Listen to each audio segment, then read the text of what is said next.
Good morning, காலை வணக்கம். Wales academy charitable ட்ரஸ்ட்டில் உங்கள் எல்லாரையும் வரவேற்பது உங்கள் விஜய் நம்பியார். தினமும் காலையில் 5 to 10 minutes மெசேஜ் சொல்கிறோம். இது mind renewal message. Mind renewal ப்ரோக்ராம்லேருந்து வருது. மைண்ட் ரெனியூவல் ப்ரோக்ராம் 20 வருஷம் ரிசர்ச் இருந்தும் 25 வருஷம் எக்ஸ்பீரியன்ஸ் வந்து வருது. இது ஏன் டெய்லி நம்ம காலையில் சொல்கிறோன்னா, இதை கேட்குறவங்களுக்கு நிச்சயமாக தெரியணும். நம்ம வந்து ஒரு முக்கியமான விஷயம் தான் பேசிகிட்ருக்குறோம். ரிசர்ச் பண்ணி பேசிகிட்ருக்குறோம்.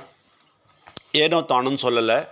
நிச்சயமாக ஜனங்களுக்கு நன்மை வர்றதுக்காக பேசிகிட்டு இருக்கிறோன்றதை நீங்கள் நல்லா புரிஞ்சுக்கணும். அதுக்காக தான் இதை டெய்லி சொல்கிறோம். ஏன்னா நாங்கள் எங்கள் வாழ்க்கையை இதற்காக வச்சுருக்கிறோம். 25 வருஷமாக டெடிகேட் பண்ணியிருக்கோம். நிச்சயமாக ஜனங்களை காப்பாற்றணும், கடவுள் என்ன சொல்கிறாரோ அதை அப்படியே செய்யணும்னு டெடிகேட் பண்ணியிருக்கோம். அதனால் அந்த எண்ணத்தோடு தான் நாங்கள் பேசுகிறோன்றதை நீங்கள் தெரிஞ்சுக்கங்க. ஓகே, இன்றைக்கி முக்கியமாக ஒரு விஷயம் கடவுள் எங்கள்கிட்ட சொன்னது, ஜனங்கிட்ட சொல்ல வேண்டியது. அவருக்கு அருவருப்பான ஒரு விஷயம் என்னன்னு தெரியுமா? அருவருப்பான விஷயம், நம்பவே மாட்டீங்க. அருவருப்பான விஷயம் மனுஷங்கக்கிட்ட சுயநலம். அருவருப்பான விஷயம். அவர் சொல்கிறாரு, ஈவன் என்ன கும்பிடுறதில்ல, என்கிட்டருந்து நன்மை எடுக்கிறதில்ல, என் கூட நடக்கிறதுல கூட சுயநலத்தை எனக்கு பிடிக்காதுன்றார். அதான் ரொம்ப முக்கியம் பாருங்கள்.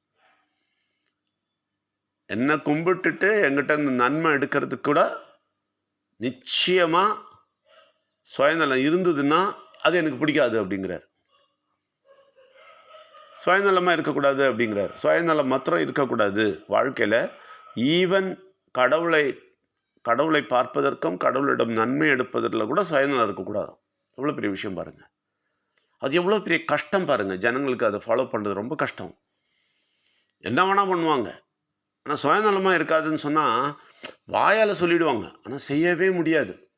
ரொம்ப கஷ்டம். இந்த உலகத்தில் கெட்ட சக்தி மெயின் தந்திரமே அதுதான். நீ உன் வேலையை பார்த்துன்னு போ, நல்லா சந்தோஷமாக இரு, அப்படி தான் சொல்லிகிட்டே இருப்பான். அதுக்கு நேர் எதிர் கடவுள் சொல்கிறது, நோ நோ நோ நோ, நீ மட்டும் சந்தோஷமாக இருக்கக்கூடாது, எல்லாருக்கும் சந்தோஷத்தை கொடுப்பேன் அப்படின்னு நீ என்கிட்ட சொல்லணும் அப்படிங்கிறாரு. ஈவன் கடவுள் விஷயத்தில் பிரார்த்தனை பண்ணுறதுல எல்லாமே நிச்சயமாக மற்றவங்களுக்கும் அதை சொல்லி கூட்டிகிட்டு வரணும் அப்படின்னு சொல்கிறார். நாங்கள் அதுக்காக தான் இறங்கி இருக்கிறோம். 25 வருஷமாக நாங்கள் இந்தியா ஃபுல்லாக பேசிகிட்ருக்குறோம். எவ்வளோ பேரை காப்பாற்ற முடியுமோ காப்பாற்றிட்டுருக்குறோம். நிச்சயமாக கடவுளை தெரிஞ்சுக்கிட்டாலே காப்பாற்றுன மாதிரி தான். கடவுளை தெரியலன்னு வச்சுக்கோங்களேன், நிச்சயமாக அழிவு தான். அதுதான் இந்த உலகத்தில், இந்த நாட்டில் நீங்கள் பார்க்குறீங்க அழிவுகள். ஜனங்க அழிவான ஒரு வாழ்க்கை வாழ்ந்துட்டுருக்குறாங்க. நேற்று கூட ஒரு பையன் வந்து இங்கே வந்து வீட்டில் கொஞ்சம் வேலை இருந்தது, நாங்கள் ஷிஃப்டிங்லாம் பண்ணிகிட்ருக்கோம். அவங்க வந்து ஹெல்ப் பண்ணால் பார்த்திங்கன்னா அவங்களெல்லாம் வாழ்க்கை பார்த்திங்கன்னா ரொம்ப ரொம்ப பாருங்கள். 2 நாளாக வராமல் இருந்தான். ஏன்டா வரல அப்படின்னு கேட்டால், விழா சார் எங்கள் ஊரில் அப்படின்னா. நம்ம இந்த விழாலாம் 8 வருஷம் ரிசர்ச் பண்ணது, ஊரில் உட்காந்து ரிசர்ச் பண்ணியிருக்கோம், என்ன விழா பண்ணுறாங்கன்னு. அப்புறம் அவனே சொல்கிறான், எல்லாமே எங்களுக்கு தெரிஞ்சது தான். அப்படியே சொல்கிறான், நல்லா தண்ணி அடித்து நல்லா ஜாலியாக டான்ஸ் ஆடி ஒரே இதாக இருந்தோம் சார், அதனால தான் சார் ரொம்ப டயர்ட் ஆகிட்டேன் சார், வர முடியல சார். பச்சை பேசுகிறான், உண்மையாக சொல்கிறான். பாருங்கள், என்னெல்லாம் பாருங்கள்.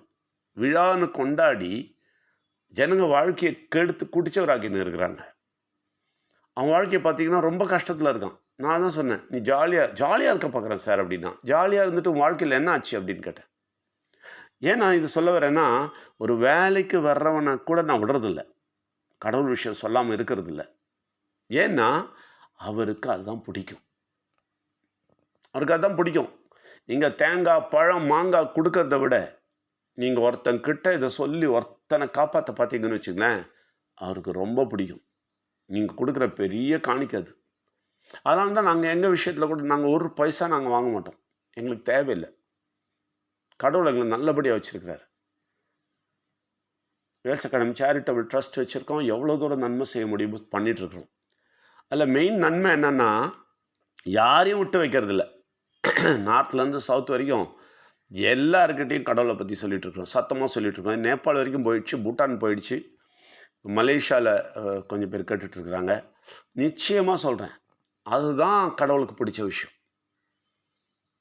அதுதான் பிடிச்ச விஷயம். உங்களுக்கு நான் மெயினாக சொல்கிறேன், உங்கள் மனசில் மாத்திரம் இந்த சிந்தனை வந்துச்சுன்னு வச்சுங்களேன், இந்த கடவுள் இவ்வளோ தூரம் புரிஞ்சு எனக்கு கொஞ்சமாவது உங்களுக்கு புரிஞ்சிருந்தா உங்களுக்கு தெரியணும். இது தெரியாமல் உலக மக்கள் பாடுபட்டு கொண்டிருக்கிறார்கள். முக்கியமாக இந்தியாவில் பாடுபட்டுட்டு இருக்கிறாங்க. கடவுளையே தெரியாமல் வெறும் பூஜைலாம் பண்ணிக்கிட்டு சாமி கும்பிட்டுக்கிட்டு அப்படியே பிரச்சனையில் இருந்துக்கிட்டு பாடுபட்டுக்கிட்டு இருக்காங்க. பிரச்சனை எப்படி தீர்க்கிறதுன்னு தெரியாமல் இருக்கிறாங்க. வியாதி வராமல் இருக்கிறது எப்படின்னு தெரியாமல் இருக்கிறாங்க. பணக்கஷ்டம் இல்லாமல் எப்படி வாழறதுன்னு தெரியாமல் இருக்கிறாங்க. எந்த விதத்திலும் டென்ஷன் இல்லாமல் நிம்மதியாக எப்படி வாழறதுன்னு தெரியாமல் இருக்கிறாங்க. அவங்கள காப்பாற்றி ஆகணும். கடவுள் அதுக்கு தான் ஒரு சிஸ்டம் பண்ணார். நல்லா புரிஞ்சுங்க. அதுக்கு தான் ஒரு சிஸ்டம் பண்ணார். ஏன் இல்லாட்டி அவரே வந்து காப்பாற்றிருக்கலாமே, ஒவ்வொருத்தரையும் காப்பாற்றிருக்கலாமே. ஏன் ஒரு விஜய நம்பியாரை எழுப்பணும்? ஏன் எல்லார்கிட்டையும் பேச வைக்கணும்? அப்படி தான் ஒரு சிஸ்டம் பண்ணியிருக்காரு. அவர் சிஸ்டம் பண்ணதே அப்படி தான். அது கூட தெரியாது நம்ம ஆளுங்களுக்குலாம். நம்ம ஆளுலாம் விநாயகர் சதுர்த்தியில் களிமண்ணை அடித்து பிடிச்சி வச்சு கும்பிட்டுட்டு நேராக கொண்டு போய் தண்ணியில் போட தான் தெரியும். அந்த சிஸ்டம் தெரியாது. கடவுளோட சிஸ்டமே தெரியாது இவங்களுக்கு. கடவுள் வந்து ஒவ்வொருத்தருக்கிட்டையா பேசி ஒவ்வொருத்தரையாக காப்பாற்ற பார்க்க மாட்டார். இந்த பூமியின் கண்ட்ரோல் அவர்கிட்ட இல்லை. நல்லா புரிஞ்சுக்கு. நம்மக்கிட்ட கொடுத்துருக்குறாரு. அதுக்கு தான் அந்த சிஸ்டம் பண்ணார். அதுக்கு என்ன பண்ணார்? கடவுள் அங்கே இருக்கிறார் மேலே. அங்கேருந்து ஓம் என்ற சத்தத்தை இந்த உலகத்தை உருவாக்குன அந்த சத்தத்தை மனுஷனாக விக்னேஸ்வரராக இந்த உலகத்துக்கு அமுச்சு தலையை வெட்ட வச்சு தியாகம் பண்ண வச்சு அது மூலமாக தன் பக்கத்தில் திருப்பி உட்கார வச்சு அங்கேருந்து அவருடைய மனசை அவருடைய ஆத்மாவை இந்த உலகத்துக்கு அமுச்சு அதுதான் பரமாத்மான்னு சொல்லி எல்லாரும் இருதயத்தில் நிற்க வச்சு அங்கே பேச வச்சு மனுஷனை வச்சு எல்லாரையும் காப்பாற்ற பார்க்குறாரு. இதுதான் சிஸ்டம். இந்த சிஸ்டம் தெரியாமல் நான் நல்லா சாமி கும்பிட்டுப்பேன், சர்ச்சுக்கு போய் நல்லா ஆராதனை பண்ணி அப்படியே கடவுள் ஆசீர்வாதம் தூக்கிட்டு வருவேன்னு கிறிஸ்டின் ஓடுறாங்க. இந்துக்கள்லாம் கோயிலில் போய் எதுனா பூஜை பண்ணிட்டு அப்பா நம்ம வீட்டுக்கு எதனா வரும் அப்படின்னு போகிறாங்க. முஸ்லீம்ஸு 5 நேரம் தொழுது எதனா ஒன்று கிடைக்கும் நமக்கு அப்படின்னு ஓடுறாங்க. அது கடவுளுக்கு பிடிக்கலங்க. பிடிக்கல, உண்மையாக சொல்கிறேன். அவருக்கு அது பிடிக்கல. அவர் என்ன சொல்கிறாரு? என்னை நல்லா புரிஞ்சுக்கிட்டு மற்றவனையும் புரிய வைப்பேன் நீ நினச்சேன்னு வச்சுக்க, உன் வாழ்க்கையை நான் செழிப்பாக்கிடுவேன். உன் வாழ்க்கையை நான் அற்புதமாக கொண்டு போயிடுவேன். உனக்கு எந்த வியாதியும் வராமல் நான் பார்த்துப்பேன். இது உண்மைங்க. 25 வருஷமாக என் வாழ்க்கையில் செஞ்சு காட்டியிருக்காரு. எவ்வளோ தூரம் நான் சொல்ல விரும்புகிறேனோ அவ்வளோ தூரம் என்ன நன்மை கொடுத்துருக்கிறாரு. நீங்களாம் நினைப்பீங்க இதெல்லாம் நடத்துகிறாரு ஒன்றும் வாங்க மாட்டேன்றாரு. இல்லை எனக்கு அங்கேருந்து வருது. அங்கேருந்து எனக்கு ஃபீஸ் வருது. கவலைப்படாதீங்க. கடவுள் அற்புதமாக நடத்துகிறாரு. நான் அதுக்காக மட்டும்தான் இதை செய்கிறேன். 25 வருஷமாக நாங்கள் 2 பேரும் அதான் செஞ்சிட்ருக்குறோம். ஏன்னா அவ்வளோ செழிப்பு, அவ்வளோ நன்மை, அவ்வளோ வியாதியிலேருந்து விடுதலை எல்லாமே கொடுத்துட்ருக்கிறாரு. அதே தான் நீங்களும் எடுத்துக்கணுன்றேன். இந்த விஷயம் புரிஞ்சுக்கிறது கொஞ்சம் கஷ்டம். ஆனால் எப்போ நீங்கள் கும்பிட்டு தொழுது உள்ள குனிஞ்சு கடவுளை தெரிஞ்சுக்கிறீங்களோ அப்போ இது உங்களுக்கு தெளிவு கிடைக்கும். ஆனால் இப்போவே நீங்கள் அதுக்கு ஒரு சூளுரை உரைக்கணும். சூளுரை மனசுக்குள்ளே சூளுரைக்கணும். நிச்சயமாக நான் நிறையா பேர்கிட்ட சொல்லுவேன், நிறையா பேரை காப்பாற்றுவேன் அப்படின்னு நீங்கள் நினைக்கணும்.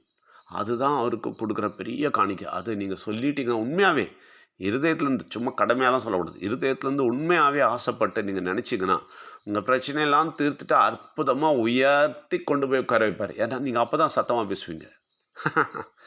எப்படி பாருங்கள். அதனால் இந்த விஷயத்தை நல்லா புரிஞ்சுக்குங்க, தெளிவாக புரிஞ்சுக்குங்க. சுயநலம் கடவுளை கும்பிடுறதுல கூட வேணாம்னு சொல்கிறாரு. கடவுளை பிரார்த்தனை பண்ணி கடவுள்கிட்ட நன்மை எடுக்கிறதுல கூட சுயநலம் தேவையில்லைங்கிறார். சுயநலத்தை வெறுக்கும் கடவுள். நல்லா புரிஞ்சுக்குங்க. சுயநலத்தில் மாத்திரம் நீங்கள் வெறுத்துட்டிங்கன்னா உங்கள் வாழ்க்கையை அற்புதமாக கொண்டு போயிடுவார். அதையும் நல்லா தெரிஞ்சுக்குங்க. எல்லாரையும் வரவேற்கிறோம். நன்றி, வணக்கம்.